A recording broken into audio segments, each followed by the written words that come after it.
Hi, everybody. This is Laura Judge, candidate for the Cobb County School Board Post 5. And today I brought in a special friend of mine, Tina Engberg. Tina, can you introduce yourself, please? Sure. I am in Post 5 as a parent and longtime resident, former scout leader, and a mom to two young boys who are no longer young, who went through Soap Creek Elementary. I am also the state leader for Decoding Dyslexia Georgia, which is a grassroots parent led advocacy related to dyslexia in our schools. Thank you. Um, some people might know, but one of my initiatives as running for school board is literacy. As a parent myself, I had a child who had struggled with reading, and I knew about Tina. As a parent, I researched a whole bunch. I found some Facebook groups. I saw that I was connected with Tina, and I got on ways of advocating for my child. But I know literacy is not only a problem in our county, but in our state. So I figured I would sit here and talk with Tina about those things. So, Tina, can you tell me kind of level overview, like why literacy is so important? So I talk about literacy in terms of the ability to read, write, and spell accurately. Um, the term literacy has gotten unbounded, and so people talk about financial literacy or health literacy. I'm talking specifically about the ability to read fluently, the ability to write cogently and syntactically, so that your communication is effective, and also accurate spelling, because accurate spelling is a really important thing for people to be able to do, because that helps with the accuracy of the communication. Um, Sometimes people say, "Oh, well, spell check will get it." No, spell check won't get it, because spell check is was designed to catch minor errors, not major errors. And students with dyslexia in particular have difficulty with spelling, which we talk about as encoding as opposed to decoding the written word. And so the net result is that spell check is fairly useless as a tool for a student with dyslexia. Thank you. Thank you. So I mentioned that it is a problem here in the county as well as the state and nationwide. Do you happen to know like some of the current literacy rates here in Cobb County? Yes, I do. Um, in Cobb County, the 23 milestones, and the stat that I pull is the third grade reading. So after a child sits for the milestones at the end of third grade, they've been in school 4 years. So they've had 4 years of reading instruction. And one of the concerning things to me is not only how schools like to spin the data, and I'm not talking just about Cobb, how schools like to spin the milestone data. So a one is a beginning reader. And so if after 4 years of reading instruction you are rating a one, there are serious issues in play. Cobb, 27.9% of students got a one on the milestones. Two, developing reader. If you're not developed by the time you're fourth grade, or by your time you're entering fourth grade, you're also going to have major difficulty moving forward, because the complexity of text grows as students get older. And that foundational work that teachers do in kindergarten, first and second grade doesn't carry forward into the older grades. The way that English language arts is taught in older grades changes. That number for developing was 24.9%. Proficient, we have 27.3% of Cobb County students reading proficiently, and 19.9%, not quite 20%, are rated as being distinguished. So these are your high flyers who are really doing well with text reading. They have great vocabulary. They probably possess a good bit of background knowledge that helps tie that together. Reading is not a solitary thing. We are reading for meaning. In other words, we are trying to get at what words are saying to us, and comprehension is at the end of the cart, not the beginning of the cart. Um, Special education reporting is very important in here, and that information is actually housed on the Department of Education website Special Education Report. Cobb County's proficiency rate, they claim, was for fourth grade, so they changed the metric. So milestones is third grade. The new reporting for special education reporting that goes to the federal government is now fourth grade. It used to be third grade. The proficiency rate is, Cobb says, is 23%.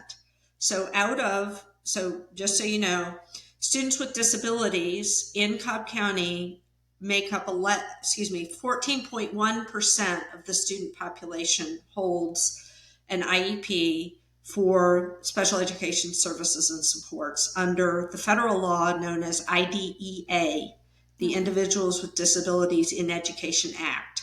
And that act was signed into law many, many years ago and was reauthorized in 2004. So out of that population of students, so we'll say roughly 10,000 because of the numbers of the student body for Cobb schools. Out of those roughly 10,000 students, only 23% are reading proficiently by the fourth grade. And what is even more troubling is that that number drops down to 17.39% in the eighth grade, which tells me that they're not reading enough to get over the hurdles of what goes on in reading when you're being tested in eighth grade. You're being tested on far more content area is being tested, your science, your ELA, your social studies, your language use is going up in those passages that are part of the eighth grade testing. And if kids are not reading and reading at volume by the time they're in eighth grade, they're going to miss a lot. There's something studied by a reading scientist named Stanovich, and it's called the Matthew effects. And the Matthew effects are a tragic consequence of not being able to decode well enough to get to automaticity, automatic fluent reading, to be able to continue to read so that you are learning more and more as you go along. There's a feature of reading instruction. So there are only so many words a teacher can teach in a year. You just can't learn that amount, like what students are expected to know over time. Mm-hmm. You can't teach that every day in the classroom. It is too burdensome. Reading scientists have figured out that there's a process by which students are taking on more information, piecing it together in their head as they're going along, and that's called statistical learning. Okay. So not only are you being taught in the classroom words, but as you're reading, you are self-teaching.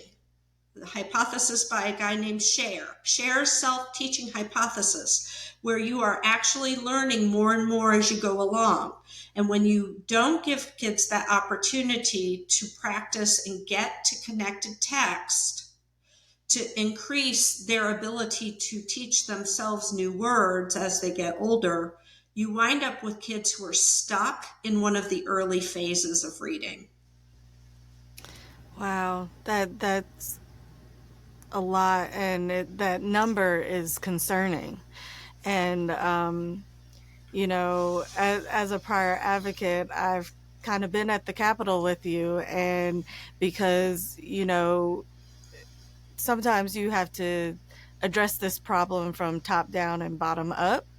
And so at the Capitol, there were some recent laws changed to address some of these things that we're seeing in the classroom not being addressed. So can you talk about some laws that were passed around literacy?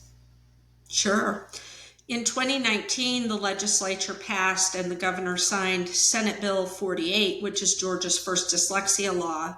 And it took it's a 5-year long implementation, but it was signed in May of 2019 at Wheeler High School in the library. No. And it laid out a bunch of different components of how schools need to address the concerns brought by students who have characteristics of dyslexia. That meaning those are students who are at the end of the bell curve in terms of reading ability because of a specific learning disability, and not just garden variety people who are struggling with reading. One of the key components of the law was a pilot program that 7 districts across the state participated in. And last year they came back to the table to discuss the 3-year pilot. Marietta City Schools was one of those districts that participated in the pilot. And the key takeaway from them, that the hope is that that message gets passed along to all districts in the state, is that Tier 1 reading instruction is really not meeting the needs of all the students coming to schools. And that takes a variety of forms. There are different reasons why students struggle, but Tier 1 needed help. And what are the processes by which to fix that? Marietta City Schools did something very radical, where they realized that the teachers didn't have the training that they needed, and to deliver pedagogy in the early grades that gets the majority of kids reading faster. It's a slightly slower process. It goes slow to go fast, as opposed to handing kids books, because a lot of reading instruction has been predicated on a false understanding of how reading happens. Then this past year, 2023, the House passed HB 538, which has now been named the Georgia Early Literacy Act. And in it has a number of different things, including the teacher training. It requires districts to use universal screeners to assess and determine which students are at risk for reading difficulty. This is also combined with the screening mandate for Senate Bill 48, which in August of 24 will require all districts to screen for characteristics of dyslexia. HB 538 also requires the adoption of high quality instructional materials. Ideally, they're knowledge building curricular tools that schools can use to bolster how they teach in the classroom. Next week, the state board is going to be considering another set of what are being touted as high quality instructional materials for school districts to consider. Okay, so you mentioned the state board presenting information. So what could, I guess, schools like Cobb County School District, like what kind of programs would teachers and parents kind of expect to see to roll out to address some of these issues? So one of the things that they're going to be doing is adopting a screener. And I do believe that Cobb piloted a screener this year and has decided against using it going forward. I'm not going to name it because there are a lot of screeners out there. Not all of them are valid and reliable. Schools need to choose tools that are valid and reliable. And not only that, they need to be cost effective, and they need to be able to be used, because these teachers are the ones who are using the information that the screeners are offering up. As a part of the process called Multi-Tiered Services and Supports, MTSS, it goes also by a different slight variant name of Response to Intervention, RTI. These two processes are things that schools are to use, frameworks for schools to use to consider how to best address the problems that are within buildings within districts, and then more broadly, the state. Although the state really doesn't use MTSS, they use other ways of measuring whether or not students are doing well. But for parents, you need to understand that reading is not a developmental thing. We learn how to talk orally. We learn how to speak. That is a natural feature of our humanness. And that is not something that most students struggle with. There are a minority of kids who struggle with language issues. But by and large, most people learn how to speak with one another in the language that they use, their home dialect. Then the other part of that is that reading is not a natural, biologically primary activity. We invented writing to serve the need, and about 5,000 years ago, so relatively new. Gutenberg invented the printing press, which made writing more widely available. So really the activity of teaching students how to read, because there was something to read, is really very new in the relative scheme of things. And we've really never gotten reading right. I know that everyone knows that Noah Webster wrote a dictionary, but he was actually one of the first people way back who made that connection that when we are writing things, we are creating strings, letter strings, that represent the language that we are speaking.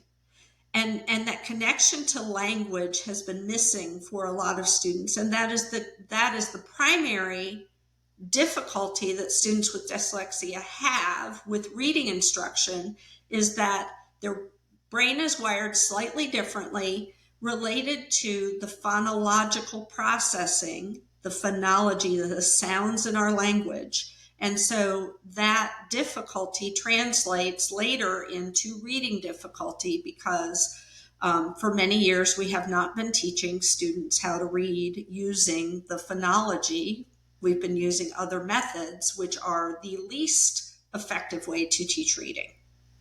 And that is one of the things that I saw personally in my own home, was that connection with letter sounds and what these letter shapes, what sounds they made, and how it connected from what my child saw to the sound that came out of her mouth.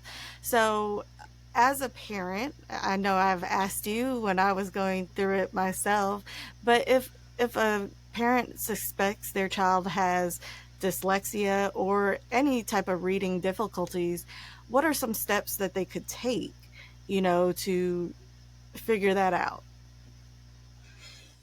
First thing, look in your house. Do you have other struggling readers in your house who are older and don't want to talk about their early struggle with school? I think that a lot of the research is pointing towards dyslexia being hereditary in nature. In other words, there's a genetic component to the disposition of having this particular type of brain wiring.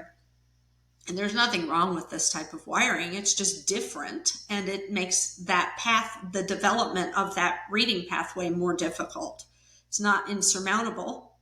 A lot of students with dyslexia do go on to be good readers, writers, and spellers, but it takes a lot of effort and it takes a lot of repetition. So I guess one of the first questions a parent needs to ask is, what kind of reading instruction is my student getting? Are you getting baggies full of books home from school that don't have any relation to what the student should be learning, say, in a phonics lesson? When you're talking about kindergarten students, kindergartners need to be learning about sounds. They need to be learning how to blend and segment the sounds in our language. And they should not be coming home with big books with words that are multisyllabic that they can't possibly read. And I have a couple of examples of what are called decodable readers. A lot of our schools have what are called leveled readers, and leveled readers have a subset called predictable texts.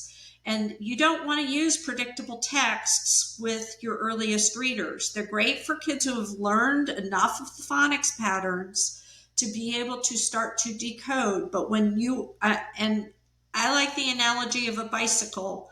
Like, this is the Strider bike for reading.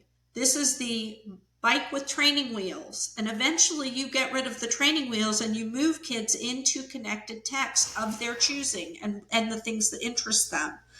But when you're teaching kids to read in a way that is forcing them to guess based on letter shape or pictures, that is the least efficient way to, you can do it. We've been doing it, but we have been like reaping the consequences of huge numbers of students who aren't capable of reading well enough to continue sustained reading through their coursework as they get older. And so back to the little decodables, my friend Elise writes these and illustrates them. Frog hunts for a pal. So this tells me they're working on the letter sounds for F, R, O as one of the vowels, G.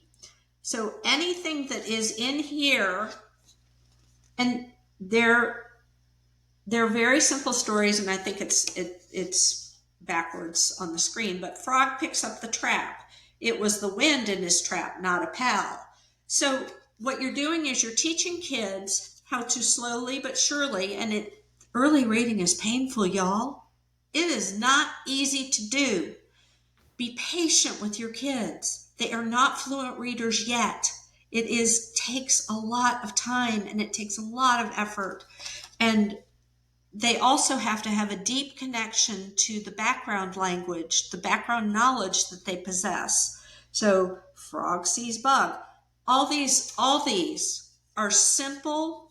You can create these using AI if you need to, but they follow a scope and sequence. When a literacy program is implemented, it follows a scope and a sequence. In other words, they're not covering things that a student hasn't yet been taught, because that act of explicitly teaching a student is what is connecting them to the phonology, the sounds of our language, to the written word. And that is how that works. It's slow. Some kids get it faster than others. Yay. Some kids need more repetition and direct instruction. The idea is that we get kids to text that they can read and that they are building on it and being able to move into more difficult text. One of the other things that feeds into this as kids get older are morphemes. Our language is morphophonemic, so morphemes are the smallest unit of meaning in a word. So as kids get older, they need to know and need to be taught how morphology helps them decode bigger words as they get to more multisyllabic words. It's something that I had learned in my research myself is it's almost like building a house. So you don't just start with the roof. You have to start with the foundation and really get into like why these letters make these sounds, how these letters get together, and the new sounds that they make. I know the English language is one of the hardest languages to learn. And so when you add on reading to that, it's difficult. And so, yeah, I always look at whenever I approach my reader, my struggling reader, is does she have the foundation? Uh, did she get that original meaning of what these letter sounds come together when you put these? I know, looking at that decodable text, I was like, oh, short vowel sounds, because I've learned the foundation. She still has trouble with those foundational things. She was unfortunately in the first grade during the pandemic. But, Mm-hmm. and that's when a lot of kids are learning to read in the classroom. But with your help and me having access to tutors and teachers in my family, I was able to not only scaffold for her, but learn how to teach her in that decodable way. So, how can I know schools get their curriculum from the state and then the district brings in certain programs. So how could the both the district and the schools themselves help kids learn these things? So that's kind of tricky. So what the state does is they create a set of standards, ELA standards. So that says to the school districts, these are the things that we expect you to teach students how to do. And we have a new adoption of English language arts standards that are more in alignment with how to teach all the foundational skills. The previous sets of standards were not. This is going to require a pretty heavy lifting on the part of our teacher Mm. base. And administrators. Administrators need to know this stuff just as much as the teachers. And that was one of the things that Marietta City Schools really worked on, was trying to make sure that everybody in the building is aware of how the reading brain forms and how reading instruction needs to take place in schools. Excuse me. You're fine. Then schools themselves figure out, or districts, depending on how big the district is. I mean, I felt like Soap Creek kind of figured out on their own how they wanted to go about teaching the standards. So therefore, they set their own curriculum. They decided, and then these tools that schools buy, programs, box sets of that include things like books and sound cards and all these different things. Those are the things that schools do to make sure that teachers have what they need in order to teach their students. And that might take the form of all the books that a school might have hanging in a library. We used to have IEP meetings in a room that was the book room, and it was stacks of baggies of little individual books for teachers to take to their classrooms. You really want to pay attention to how students are being taught. In other words, is there sound work coming home? One of the things that bothered me, and I didn't really know much at the time, 13 years ago, was that my son wasn't getting any sound work. Mm-hmm. We got the alphabet sheet, and he had gone to preschool and was struggling with the alphabet. But where his real struggle lay was with all of the sounds in the language. But we weren't getting tools home to help support that, because all of those tools had been put in the third grade closet, because someone had an idea that we learn to read words as whole units, and we don't. Mm-hmm. So you don't want students guessing at words. You want students attending to the word. And where words get difficult for some kids who are not attending, they need to be able to attend to these middle sounds in the words. Like, it's not about the first letter or the first sound. You've got to go all the way through that word. And then, oh, that word is hunts. I know what hunts is. So one of the things that families can do, please read to your children. Please, when they're birth to five, that birth to five space is so dramatically important to the overall ability of having a child who comes into the classroom ready to learn how to read. When you're in the grocery store, oh, where is it? Let me do not hand them this. to them about what it is you are doing in the grocery store. The grocery store is a treasure trove of vocabulary, words that they need to know, and things that they need to learn. You can talk about the colors of different fruits and vegetables as you go through the section. You can talk about shapes. You can talk about prices and numbers for math development. I cannot overstate how important it is to limit the electronics, because the reading doesn't come from the electronics. And, I'm not just being an old mom. I'm a mom who has seen the progression of technology in my child's Mm-hmm. lifetime, because cell phones were not, they were just on the rise. Just, they were $6,000 in a bag that you carried Yes. when I was first working, and now we have a supercomputer at our fingertips. And it bothers me greatly to see parents handing that off to their kids when the opportunity is to teach your child about the world around them. I was gonna say my oldest was an early reader, and I remember when he was an infant, like we would go on walks around the neighborhood, and we would talk about like stop sign and the shape of the stop sign being an octagon, and so he knew what octagon meant very early on. And our grocery store trips were very, it was ways that I would sneak in fruits and vegetables was, we would talk about them and talk about the colors and have him pick out which one. So there was a lot of work, and like I said, with my younger child who is a struggling reader, I would try to do the same things.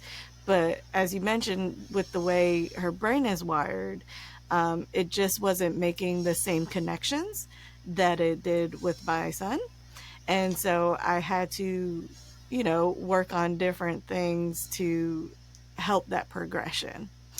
So, and you mentioned decodables, and that is one of my initiatives is to get some decodables to some of our elementary schools here in Post 5. So, where would parents find these decodable books at? I know you can't just, go on Amazon. I do have a small Amazon list, but Oh, it's not easy to buy decodable books that have variety. So where would one so get them? part of that is the scope and sequence. Whatever the school is using, whatever the classroom teacher is using to teach the reading to the children, that's the scope and sequence. SATPIN, the letters SATPIN are often the first, because they easily form to create quick and easy words that kids can then that week learn how to read. Um, but so I don't know whether we haven't said the word Orton Gillingham. Orton Gillingham is a methodology that is also known as structured literacy that teaches phonics in a systematic, explicit fashion.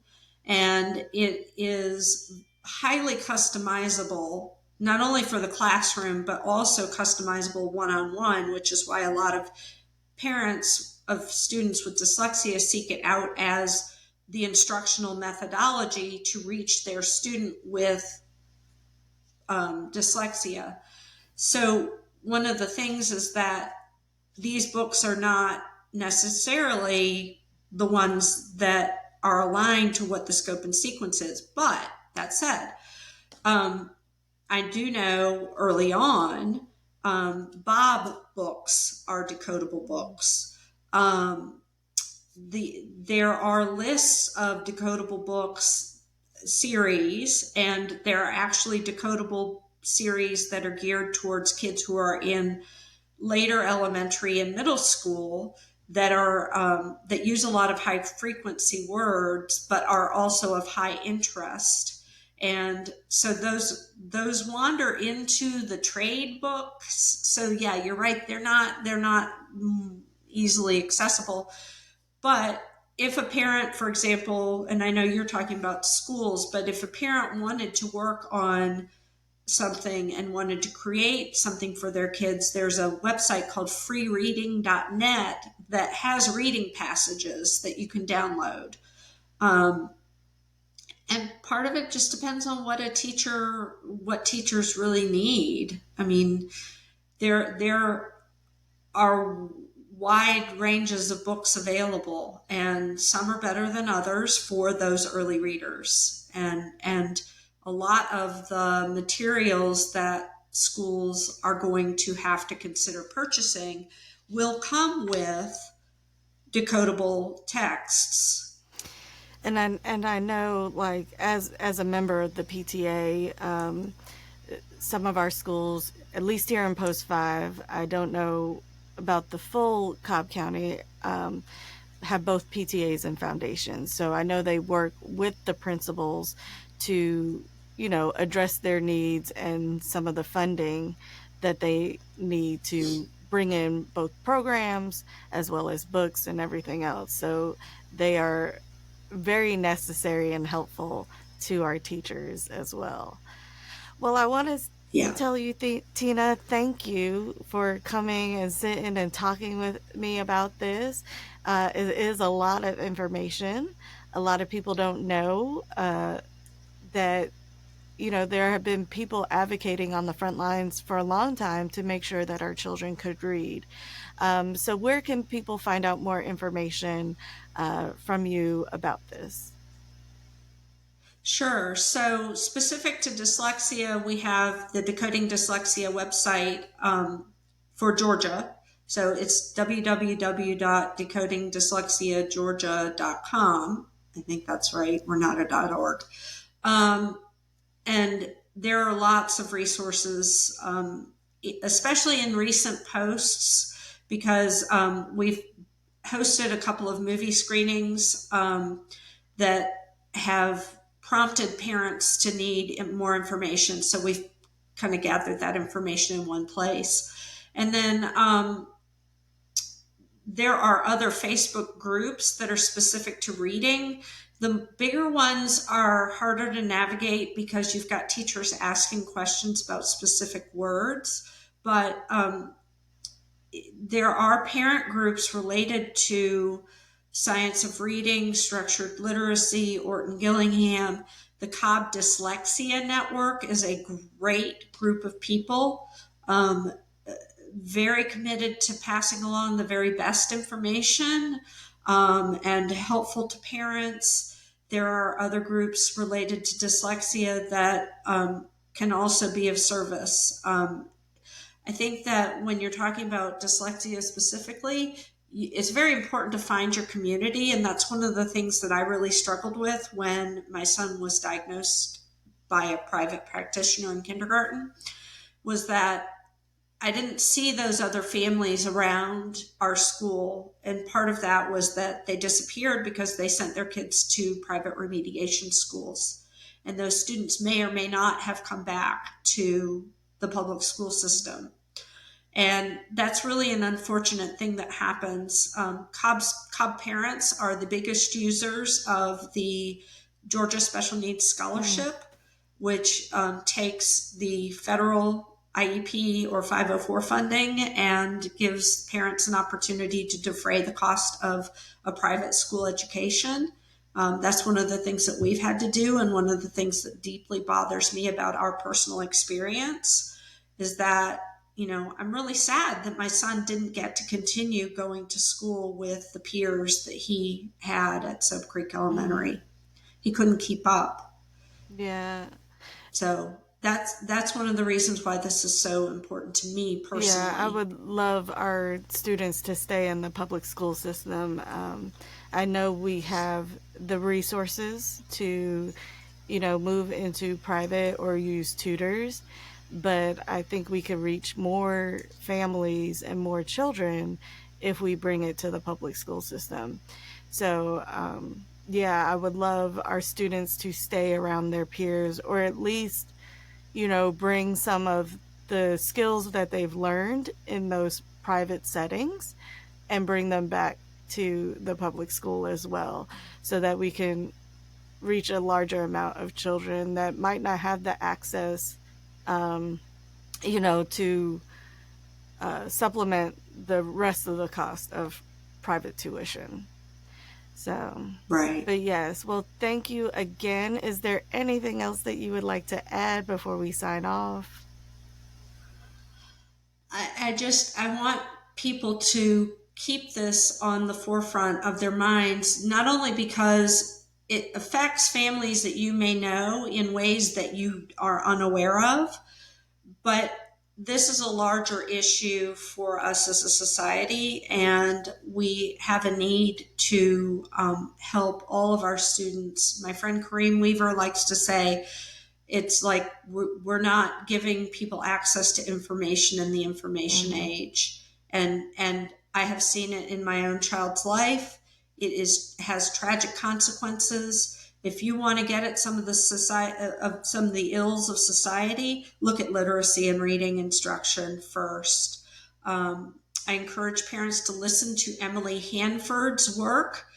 Sold a Story came out in October of Mm-hmm. 22 and was absolutely groundbreaking in terms of explaining some of the things that have gone on in our schools for a long time that didn't need to. Yes, and I know that Emily has more parts of Sold a Story coming out, as well as I believe is now Mm-hmm. in Spanish for our Spanish speakers, so that they can understand where the problem started and kind of what people are doing to address this issue. So, yes, that is Right. a good one. Sold a Story. It's a podcast. Uh, Tina, you mentioned Kareem Weaver. He has The Right to Read. Is that correct? He's in the Right The to Right Read to Read film. film. That was done Yep. with LeVar Burton as And well. that, Most people yep. know LeVar Burton from Reading Rainbow. And then there Right. is one more documentary. I'm forgetting the name. So there are actually three that Oh, came out okay. this past year, and the third one I'm meeting Monday to bring it to Okay. Atlanta. So when that happens, I'll let Okay. you know. Oh, the truth Hopeville, about reading.